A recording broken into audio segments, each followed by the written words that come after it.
All right. Welcome to Me Time with Mindscape Vibe, where it's your time to be kind to your mind. I'm so excited for my guest today.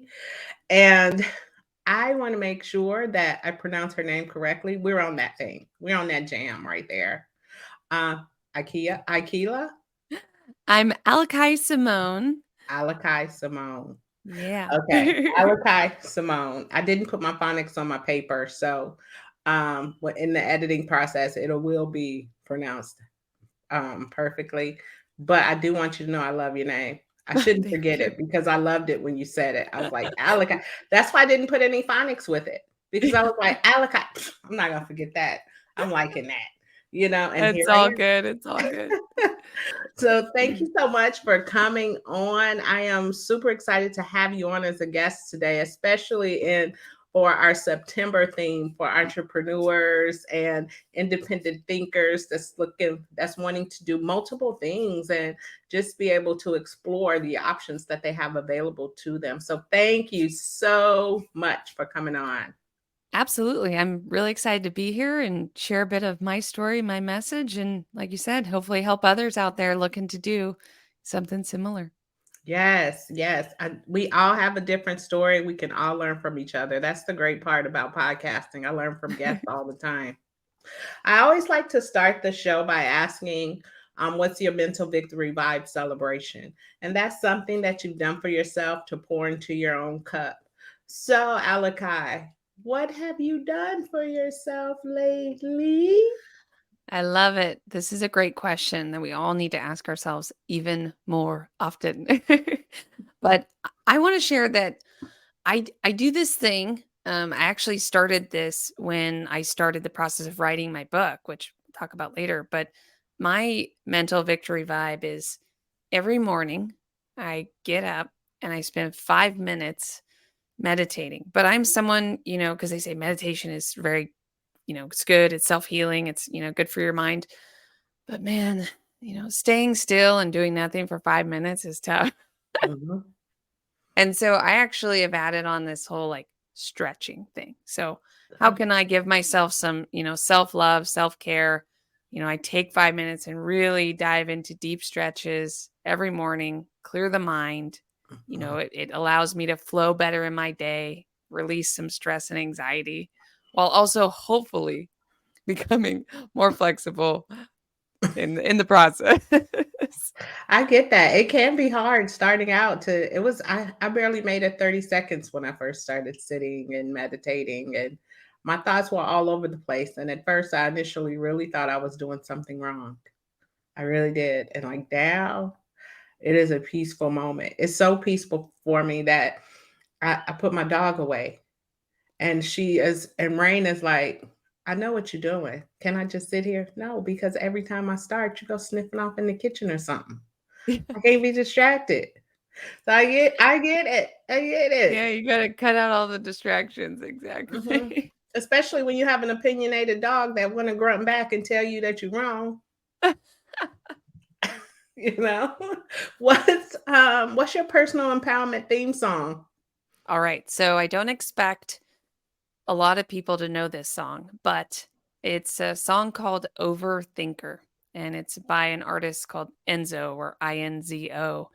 And it's it's a it's an electric song, so it's a EDM song, but it talks about the mind. It has some quotes from about meditation over the electronic kind of vibe, which Hmm. kind of brings you to this like, oh, I'm not just listening to music, I'm hearing about, how to clear your mind and that we all should be more in the present and centered. And then it's just got a lot of those, builds, and like, big music. And the reason why I bring this song is because it doesn't matter if I'm in a good mood or a bad mood, or I need motivation, or I just want to listen to something that makes me want to, dance. This song does that for me. And I mean, I'm a musician, so I love music. Oh, okay. But this is definitely something that I can, put on anytime and just kind of clear my mind and feel good. So that's new because I didn't know about the being a musician. When you definitely want to share some of that music with me, girlfriend. Share some of that music. I love music. I do. I love music. Absolutely. So tell us your backstory. Sure. Well, we'll get a little bit into that music there in this. Mm-mm. So, I grew up as someone who has right and left brain. Now, we all have, that the creative and maybe the, analytical sides, but some of us have different percentages of that and what we, actually carry in our life. I'm someone who I have a fair amount of both, and that has made my life both very interesting and challenging at the same time. And I say that because I am a musician. So I grew up singing, playing piano, learning guitar. I'm an artist, and I now do murals and a lot of, interior work. And that's all fueled into this creative side of me. I do kind of marketing on the side. I love graphic design, but I was also very good at math and I really enjoyed, science and, being analytical in life. So I ended up becoming an aerospace engineer and I studied for that and I spent 10 years designing and building satellites Wow. for my job career. Which kind of took me towards I did some program management after running some engineering teams and I actually went to a startup and became an executive there and it consumed a lot of my time but what's always knocking is okay but when are we also going to do music and also going to do art and that back and forth is always hitting in my head. So, yeah, I did find myself at the end of those first 10 years or so in a bit of a kind of toxic, startup kind of environment. And I needed to get away from the corporate life. And it was perfect timing because the right side of my brain was ready. It felt kind of suppressed a little bit in those years in doing corporate, which were great. I learned so much. I love space. I've watched rockets go up, of my own Hmm. satellites, and it's very fulfilling. But I was very lucky to say, you know what, I'm going to take some time away, build mental health and space, and determine a new course. And the only way I was able to do that was over those 10 years, I had kind of built up a method of life planning so that I could architect this right brain, left brain, right brain, left brain, uh, opportunity. I'm not going to call it a problem, opportunity that I have. And it guided me to focus on art and music. I'm actually recording my album right now, so it's been really great to do that and writing the book, which we'll talk about, and having all that experience in corporate, but now kind of becoming an entrepreneur and building a new business and seeing what that would where that would take me. Hmm. And this whole backstory, leads into I I wanted to write all that down, bits of my story, and more importantly, the method I use to help me find purpose and plan my life when it seems to be kind of all over the place. And so my journey led me to to this podcast. That is a very interesting background. And it's actually quite relatable because, yeah, it's certain things about, I worked in healthcare in an administrative space and I still love it. I still love it. I still love talking about risk adjustment and talking about documentation with providers. Like I enjoy it. But at the same time, I always get the nudge. When are we going to take time to be creative? I find that when I'm mostly on edge, it's because I need to go create something. I need to go do something Absolutely. creative. Absolutely. So I understand that. Yes, very relatable. What is the method to find your purpose? What is it? That is a great question. And, I feel like whether it's books or learning from other people or learning from your family members, we all have different methods to think about purpose or definitions of what that is. And so, fundamentally, you have to do what's right for you. But I think that finding your purpose is so important. That is the first chapter in my book, actually. And a method that I use to find purpose is actually there's a step-by-step approach, which, might be counterintuitive because your purpose is supposed to be this spiritual, passionate, thing that drives you. But Mhm. it's hard to find. I mean, you can go out and ask a lot of people, well, what's your purpose? And they'll look at you blankly like, I don't know. Oh, have you thought about it? Yeah, it's hard. I get overwhelmed. I start spinning in my mind and I push it away and go do something else. So try, a method that's a little bit more methodological and see if you can get to the end point. So if you have you ever done a mind map? If you've never done a mind map, it's basically taking a prompt or a question and putting it in the center of your paper and then setting a timer for 5 minutes and answering it, like clearing your mind. There's nothing wrong to say. There's no bad ideas. Just write it down. Nobody has to see this. It's just for you. Mhm. And you just start writing those ideas off on bubbles. Now, to get to your purpose, in my book, I talk about five or six different mind maps throughout to try and help bring ideas out of your mind. And to find your purpose, you're going to look at what are you grateful for, and take time to look at you know what means something to you. Then you're going to talk about events in your life, a separate mind map to talk about things that have affected you. We all have memories, good and bad, that have deeply affected our minds. And we have to kind of take a deep dive into what those were. What did they mean? Mhm. Then how do I feel? How do I feel about life, in the last year or thus far? Do I have any deep feelings of passion where, like for myself, I felt, man, I want to record my album. I've been trying to record my album for 10 years. And that passion flows. You were talking earlier how your passion to be creative flows into you and it drives you to want to go do that. So do a mind map to talk about some of those passions. How are you feeling about life? Then what does your ideal life look like? It's important to take some time and just have fun with it and brainstorm where you would like to be, whether or not that's spiritually or financially or in your career or with family. What does that ideal life look like in all those different areas? Once you have all those ideas flowing and you let yourself really spend time thinking about it, Mhm. you get to say, okay, my life purpose is to blank. And you start picking out some of those ideas that you came out on your mind map. And then because you have to ask yourself, because, like, why? So my life purpose is blank because. Mhm. And the because is really important because, I mean, I could be like, oh, my life purpose is to, you know, do art. Oh, okay. I mean, that's awesome. My life purpose is to make a lot of art. But the why behind it is the emotion that you need, because wanting to do art is not enough to keep me going when times get tough. Mhm. Your life purpose or your vision statement is meant to be something that you can put up on your wall and be excited about, be driven by, and want to fuel your mind forward.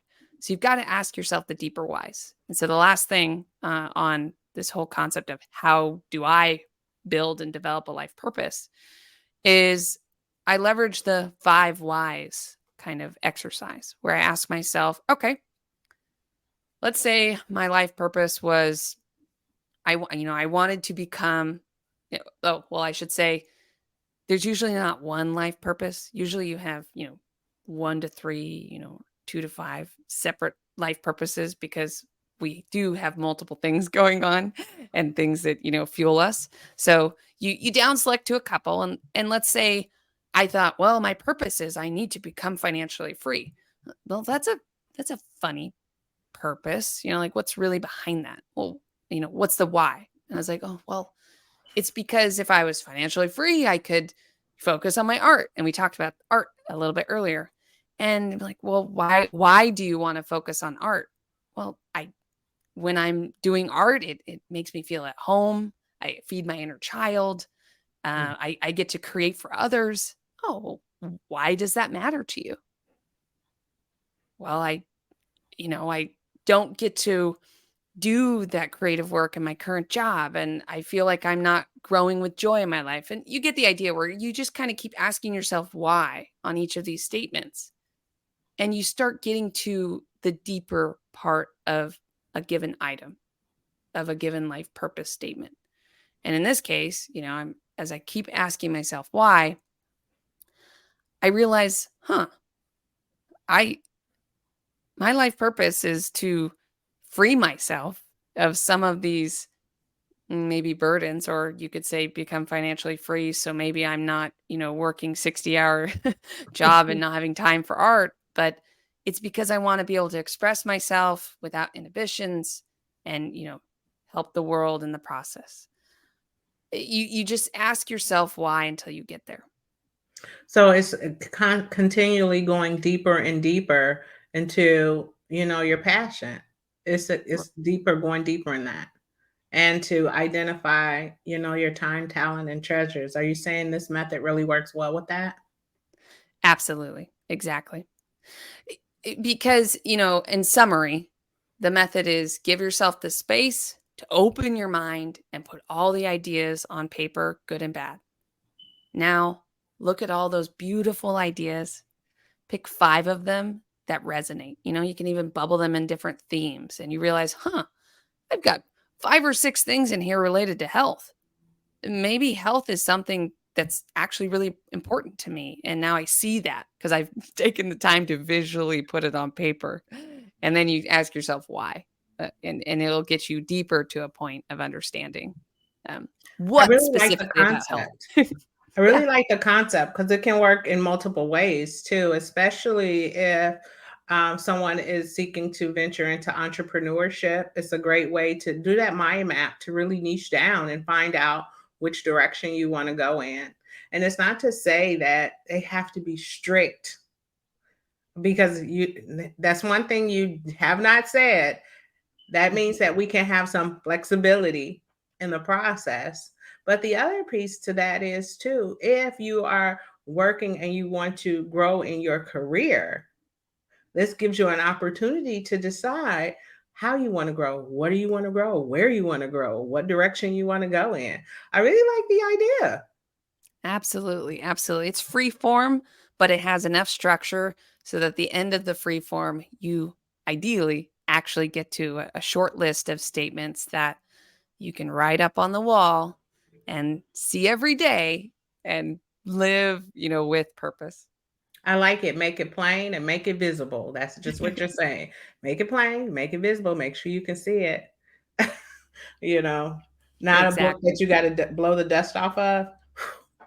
I have some of those. I'm like, I've had this for a long time. You start something, you're like, I'm really going to do this.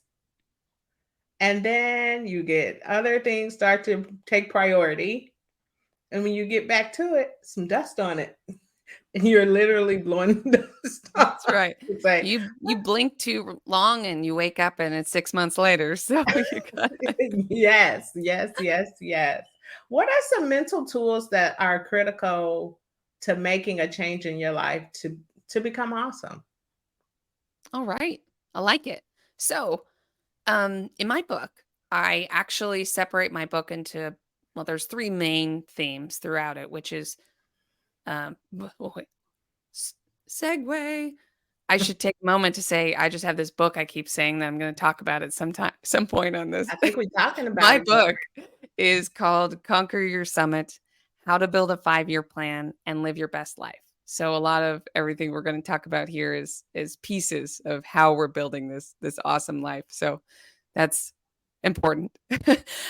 In the book, I talk about mental tools, planning tools, and execution, because those are kind of the 3 big steps. And your question feeds directly into what I think is first and foremost before anything, which is setting yourself up correctly in a mental space. And I leverage 3 different items to do that. 1, finding your purpose, which we already talked about. Done. You're going to get through that exercise and find your purpose. Second is learning to exercise a positive growth mindset. Third, leveraging a mind, body, spirit exercise. So very quickly on those, the mind is always racing. We are our own mind. I mean, you have thoughts and images and ideas that no one else in the entire world knows and can see, because we haven't figured out how to read people's minds yet. I mean, I don't know if that's coming, but right I now we're hope very not in safe my in our minds. lifetime, Yeah, 'cause I'd be in a lot of trouble. yeah, I understand. And so, your mind is both your best friend because of that, sandbox of incredible growth that you can have inside, and also your worst enemy. Mhm, And in that, when you are thinking about becoming awesome, we bring ourselves down a lot. When we think about life and plans and or just bad things that you give up, you get angry, you lean into emotions and you get stuck. And the mind is very easy at convincing us to not go to the gym because we're tired, mhm. when are we really that tired, or is the mind just doing what it does, taking control?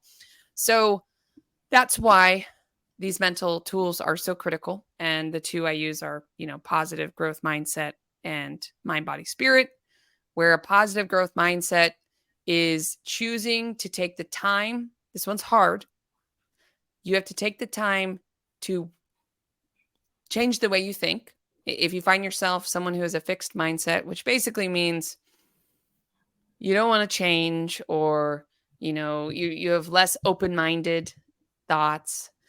Sometimes a fixed mindset person is a perfectionist. As someone who is a former perfectionist, I understand how this happens, but it actually causes you not to be able to grow as much because you want to be perfect, or you want to always be the best at everything, and it makes it so failure is not an option, or failure is scary. But a Mhm, positive growth mindset is going to allow you to say, you know what? Every opportunity I have is an opportunity for growth and for learning and for mhm. changing to become the person I want to be. So And it you have, gives you an yeah, opportunity to embrace those failures as life lessons. exactly. Which you can only do if you practice having that open mind. It's so easy for us to shut down things, Mm, when we just don't even want to give it the time or day to think about whether or not it's an okay idea. In my book, I talk about how my my boyfriend at the time, but he came to me and asked me, "Hey, we've got some financial things that we're trying to figure out and plans we're trying to live for. Let's move into an RV. Let's move out of our home and into an RV of 200 square feet, sell all of our stuff, become minimalist, and hunker down for 2 years to save money so that we can get on this dream of, buying a house and, having a certain life."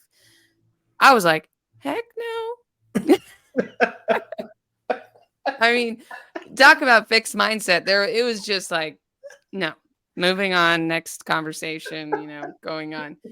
And that was previous Alakai. But, if I carry more of a positive growth mindset, I could stop and say, okay, I understand why there's negativity flowing in initially, but let's look at the positives and have a conversation about what this would be and what this would look like. We actually did do this, and I talk about this whole journey throughout my book of all kinds of crazy things that have gone throughout my life. The book has themes of climbing actual mountains, which is why it's called Conquer Your Summit, and it kind mhm. of brings this beautiful creative imagery into the process. But yeah, and so you have to leverage a mindset change muscle where you take scenarios where maybe you reacted intensely, and you practice in your mind, okay, how could I see that differently?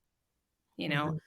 Eh, oh, real quick, you said, these books, right? That we had to blow the dust off of. You got to change your mindset to saying, oh, okay, I'm excited to pick up this book today. Let's do it. Let's get forward, rather than, I'm not saying you do this, but rather than thinking of the burden of picking up, a book that has got dust on it at this point. It becomes a burden, but if we choose to change our mind and leverage positive mentality, we can become more awesome in life. I really like what you're saying because I think that it leads into character strengths. And I'm really big on the strengths and the virtues by the BIA Institute. They're based in Ohio. And it talks a lot about, like you mentioned, temperance, the virtue of temperance, by walking through some of the character strengths that are there: forgiveness, prudence, humility, and just going through it and really opening your mind. because like with the RV example, and you're like, heck no, that would have been me too. And I would have had to think about, okay, well, what type of limiting belief do I have to think that that's not for me, that I can't do Right, that, right. or failure is not an option. Well, that's social intelligence and it falls in humanity. What have I, what is going on with me that I feel like failure is not an option when failure is really growth? And I love how it ties into that. I really do.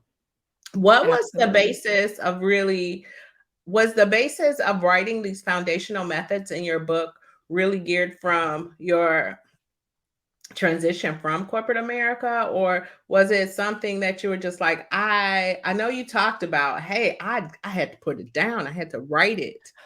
But Yeah, absolutely. The short answer is no. It was not based on my transition from corporate America, but it definitely was a huge part of doing that. So the method goes through four areas of success, and that's personal growth, financial freedom, career, and community. And basically, I started out, I got out of college, starry eyed aerospace engineer, ready to conquer the world. And life was so much different now, working. I I worked before, but now I'm not in school anymore. It's just a totally different world becoming an adult, if you will. mhm, And it's so easy to get distracted. It's so easy to get, and maybe you're someone who's like, I got to climb the ladder. I'm just going to focus down and get there. Or I just want to travel the world one day. How do I get there? And you, wherever you are in life, it doesn't, I'm using an example when I was young out of college, but you could be anywhere, any point in your life, and you may find yourself having a lot of dreams and goals and asking yourself, how do I get there? Or worse, not asking yourself how you get there and you're just spiraling in your mind with wishes and it's bringing kind of sometimes negative energy. So what happened was, 10 years ago or so, I developed a method called the Summit Method. Now, did I sit down and say, I'm going to develop a method and this is what it's going to be? No, it evolved, right? And it started with that RV conversation, wow. where we ended up getting the RV and we said, we're going to go do a retreat. And we went by the ocean on California One over by Santa Cruz, and we parked kind of on the side of the road, right on the water. And we said, we're going to spend this entire weekend thinking about life and writing it down and figuring out how to build a 5-year plan. We, in that moment, my boyfriend and I, now husband, we built this 4 areas of success. We said these are the things that matter. Personal growth. You matter. You are you, and if you can't, if you don't figure out yourself and what you need to do, and I don't mean this in any kind of selfish way, but you can't serve others and you can't do what you want in life if you don't take a moment to center yourself and make sure you know what you need and what you want. Mhm, So personal growth is very important with that respect. So we built all of our thoughts and ideas for the next 5 years on personal growth, which personal growth includes, health, fitness, spirituality, education, anything you want to do that's, for you. Doesn't mean it can't include others, but it's, really your passions. And then we said, well, the world, unfortunately, does revolve around money in it's some way, shape, or form. So let's not put that too far down on the list. Let's talk about financials. This is the one that I think it requires the most amount of that mental strength. And it's mhm, why I think the mental tools in my book are so important, because you get to the financials and sure, there are people out there who have beautiful financials. But usually, regardless of whether you have a lot of money or a little money, it it's complicated. You get new problems no matter what level of financial you are in. And these problems, they come into our minds and they erode, on our health. So let's tackle financial. Let's build out our financial plan for the next 5 years. Where do we want to be? What does it look like to get there? mhm. Well, to get there, we probably need a job that's going to give us some income. so that we can make that vision happen. And that could be gig economy or, I mean, artists, musicians, whether it's I'm not talking everybody needs a 9 to 5, crazy corporate job. A career is what you do in exchange for money, whatever that might be. So let's plan that out and look at your career.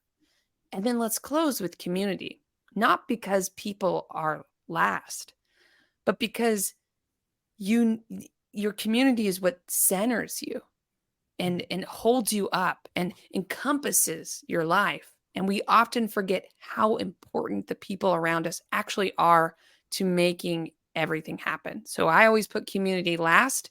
So it's a circle. You end with looking at your community, your family, your friends, your external, your coworkers, smiling and waving at the cashier at the grocery store, being a part of your community and choosing how you want your mental space to be so that you can circle back to your personal growth and just keep going on that cycle. And that is how I built out this method, because those 4 pillars were important to me back in the beginning, 10 plus years ago. And we realized every 3 months we needed to keep looking at that plan. And it grew and it grew and it grew to a point where, yes, when I exited my corporate job within aerospace and I decided I wanted to write a book because I'm named after a children's book author and I wanted to write a book one day, it was immediately clear to me. It just clicked. I should actually write a book about the method that we have created to help others. I would love to share my method so that other people can leverage this, especially those who are entrepreneurs. I feel entrepreneurs have a lot going on in the mind. Sometimes they have Girl. like 10 businesses they want to create. They need Sometimes I wake focus. up at 3 o'clock in the morning, like, I immediately start writing. Exactly. Exactly. And so that's a kind of long answer. And I met some other pieces in there I wanted to talk about regarding the, personal growth and financial career and community. But the process was created not from leaving my job, but actually throughout my entire journey.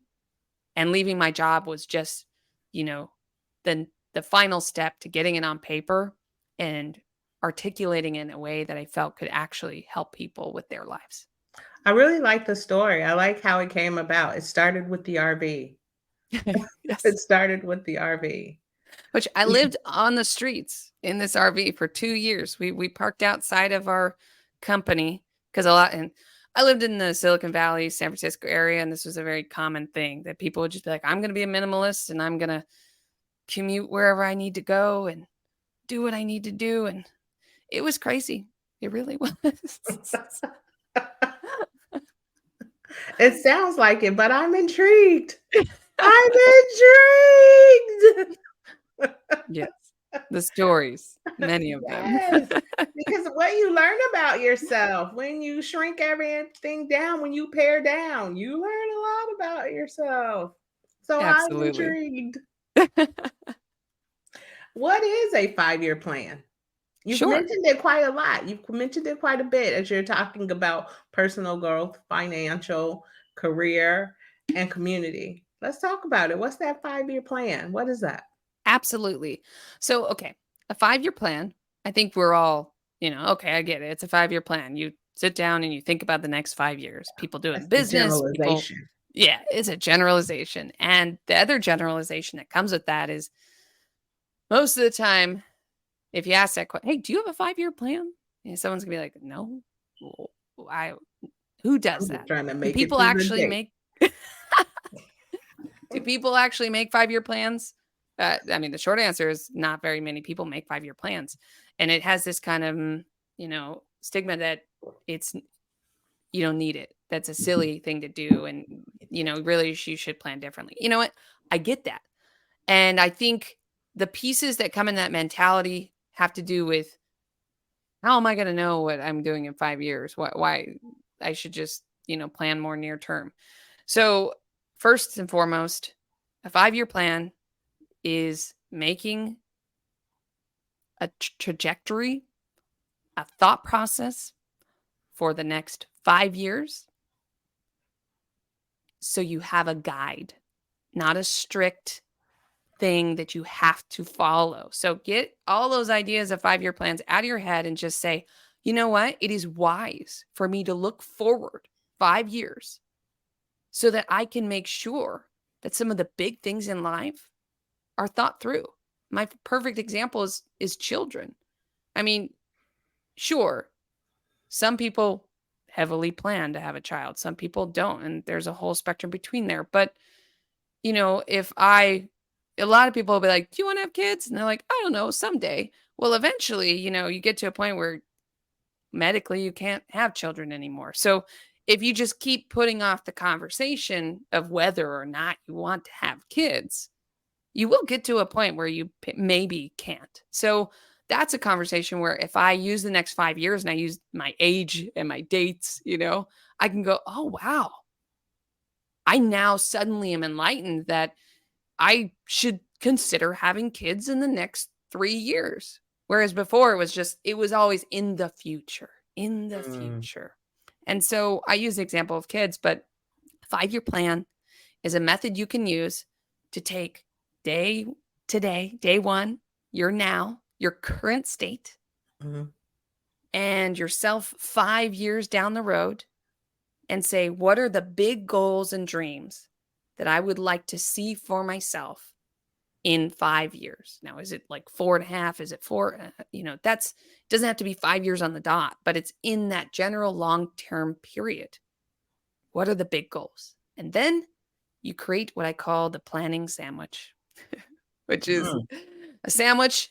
You got your two bread pieces. Your bread slices are your current state, and the top bread slice is all of those big dreams and goals you have for yourself in about 5 years.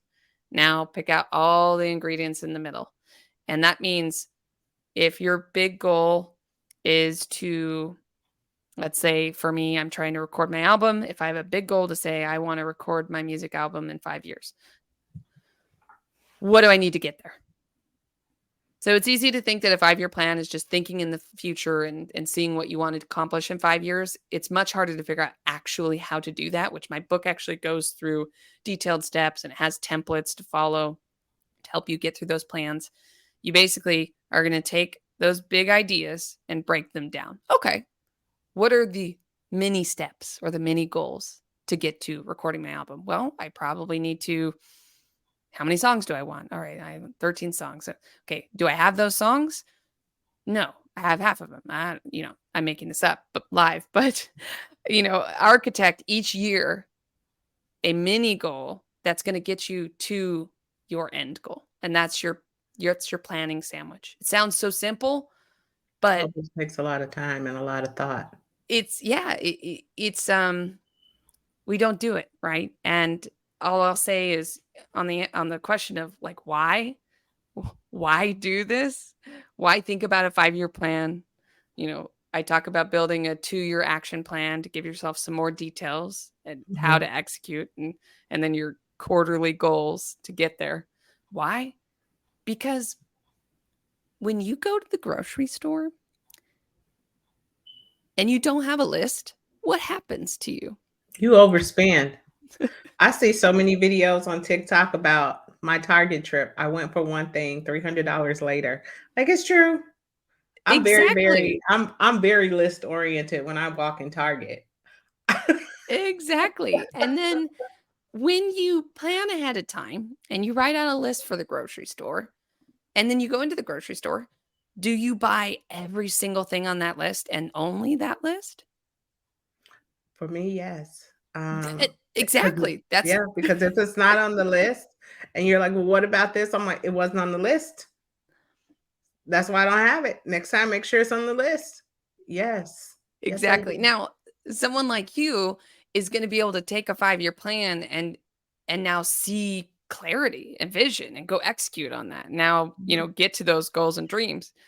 But the best part about the list for the grocery store is oftentimes the answer is still no, right? You're going to get 95 and maybe even 100% of everything on that list, but you can still pick up other things Oh, if yeah. you really That happens. wanted to. And That used that's to my happen. closing, I guess, on the whole why a 5-year plan is important. Because if you don't plan, you're going to go overspend or overdo or underdo. You're not going to do what you probably really should do or want to do because you went to the grocery store hungry without a list. But if Well, you or have you a went with plan, kids, because yes, when I would yes, go with my yes. kids, the list would grow. Things that weren't on it because they were throwing stuff in the buggy, you Exactly. know. And I realized, oh, I don't need to go with you guys. There you go. Exactly. But if you have that 5-year plan or you have that list, it allows you to stay on target and you can be flexible enough to add in a bag of popcorn or whatever, might make you happy that day I and still love be it. on course. And that's the point. Flexibility, revisiting it. Like you have to go back and revisit it. You have to go back and make some tweaks and some revisions, but do so with grace. Give yourself grace. Exactly. I love it, but I'm a planner, but I'm a vision board planner. I have 4 vision boards up right now for different things. I And I love that. go and pull my notes off. Like it's not a vision board where I just stick it on there and it's just there. I have those too. Those are in my closet. But the ones in my office, Well, the I mean, sticky that's notes I music to my replace. ears. I love that you have 4 vision boards. I mean, that's perfect. Because the And I last go part of back. my you gotta go back. I love it. The last part of my book is about execution. Like we just talked about kind of the planning techniques, which go over exactly how you make a plan. But execution techniques are about how you keep that motivation going Mm, and visualization. I mean, there's many examples in the book, but because you mentioned vision boards, visualization is definitely number one in my book. And what I tell people is it's as simple as taking those 3 to 5 central goals because in my book you do a big 5-year plan and some detailed 2-year action planning, and then you get to these like quarterly goals that are really driving you because you can't look at your 5-year plan every day. How do you look at it every day? Well, you look at it every day by knowing the the sub bullets, right? The 3 to 5 central things that are mm, feeding from that plan. And you write them down and you put them on your nightstand. You put them on the mirror in your bathroom. You put them on mm. next to your front door. I don't care where you put them, but it needs to be somewhere where you're going to see them every day. And I leverage a journal. I don't actually do a lot of, writing in the journal, but I open it up and I look at my affirmations. I look at my vision board that I've written in the journal. I look at my 3 to 5 goals. I see every day that this is the focus, and visualization is key. And it doesn't mean that every single day of my life I got to work on that. That's not the goal. It's not about stressing you out. It's back to the grocery list. It is a guide so that you know that this is the path you're on. This is what you want to be doing. And you're going to remember that throughout the day. But if you don't Mhm. put it up there, like I said earlier, you're going to blink. 6 months is going to go by. You make no progress and ask yourself, why is my life not going the way I want it to be? Why are my businesses or my entrepreneurial ideas not coming to fruition? I Because you're like not it. putting focus in your life. Bring focus with visualization. I love the focus because I so relate to it, especially starting out as an entrepreneur. It's so many things that you don't know. You're overwhelmed by all the things that you don't know and some of the things that you have to do as well. And Absolutely. one of the reasons why the boards are so important to me with the sticky notes is I can actually zero in on each step. I can zero in on each step and I look at it. Oh yeah, I did that step. And I change. If I've done that step or if I know that it's other things that's part of that step, I pull that sticky note off and add the steps that I need to get to the ultimate step. Because without it, I feel scattered. I feel scattered. Absolutely. Absolutely.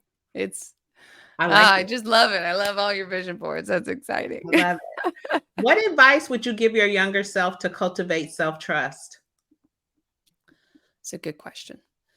Um, I I did not, I feel like sorry, today, I feel like I have a lot of confidence, and reality is sometimes you just need time in life to gain confidence. Mhm. But had I had more confidence, or more passion in my younger life, maybe I would have been able to get through some of the difficult times better, and maybe succeed in a different way. And so my advice is actually be open to failure. How could I have, right? Or how could I help other youth today learn to have an open mind and be open to failure and not, I mean, it goes back to my whole positive growth mindset, but when we fear failure, we don't grow. Mm. We hide from it. And it doesn't help us. And it's so hard, right? You can't be like, I wish I was just okay with being embarrassed or not succeeded in something or, dealing with the bumps along the way. But I wasn't. And I wanted to control everything. And, I think it held me back in certain ways. And Mm. I now have that. I now have the ability to take a small, deep breath when something goes wrong and say, it's going to be okay. We're going to move on and we're going to I do love something it. greater. I wish I had more of that. And I give that to youth to just try failure and think of it with a more open mind that ask yourself, what am I going to learn or grow from this event or Mm. this happenstance? I love it. I love it. Where can me timers find your book? Awesome. So my book is on Amazon. So if you use Amazon, that's a easy way to get it, whether it's Kindle or buying the paperback. But it's also on Barnes and Noble or pretty much wherever you should grab your ebooks or books these days. Mhm. Yeah, I also have a website, so conqueryoursummit.com. And there's plenty of info there on how to contact me, or you can actually click on the links. It'll take you to places to buy the book from there. Or you can follow me on social media at Alakai Simone Books throughout Instagram, TikTok, or whatever your platform is. And I'd love to hear from you or, see how the book maybe helps your life. And I yeah, love it. So I'm so glad that you were on as a guest today. Definitely touched on a lot of the things that I enjoy for sure. I was straight up geeking out over here because it's me. Like I'm like, yes, I do that. Yes. But I also want to extend an additional invitation to you because as Mind Escape Vibe, as Me Time with Mind Escape Vibe scales up, I want to do panel discussions and I want to have 4 or 5 guests on and we chop it up and stream it on YouTube. And I hope that you'll consider coming back and sitting on as a panelist. absolutely. I would love that. That sounds awesome. Yeah. I am excited for that vision that you have. Oh, Wow, yes. I haven't thought about that panels and doing. Where are you on that part of your So journey thus the far? planning starts in Q4. I've already started to think about, okay, logistically, I have to send emails out, talk to people, and get things done. So I'll probably start really hunkering down on it at the end of September because I want to put out the first one January, February on YouTube. So we can Cool. just chop it up. I think I've met so many great people. Let's bring them together. Let's and chop it up. I think it's going to be a great time. You're So on the cusp of something new. I mean, podcasts are great. I love podcasts. I enjoy listening to people's life and their, stories, but that's next level. That's how, there's so many podcasts now or people have the podcast they like. Now we need these cool panels bringing people together for that. I yeah. love it. I love Oh, it. girl, That is that's just that me is cool. channeling my inner Oprah. That's my inner Oprah that I channel when I come up with those ideas. I'd be like, okay, well, what would Oprah do? And then when I think about my business, I always say, what would Madam CJ Walker do? These are questions that I ask myself quite often. So thank you so much for Of coming course, of on. I course. look forward to having you on as a panelist. I'm so geeked about it. I can't wait to start reaching out and getting the first lineup done. That's So really thank you exciting. so much. Of course. I look forward to having the book in my hand. I've got this, and you know. it's gonna being sent your way. So Yes, it's I am super excited. All right, me timers, you heard it here first. And I am so excited about this book and the 5 year plan and just being able to tap into those four things: personal growth, financial, career, and community. You heard it here first on Me Time with Mind Escape Vibe. Where is your time to be kind to your mind? Have a great day now.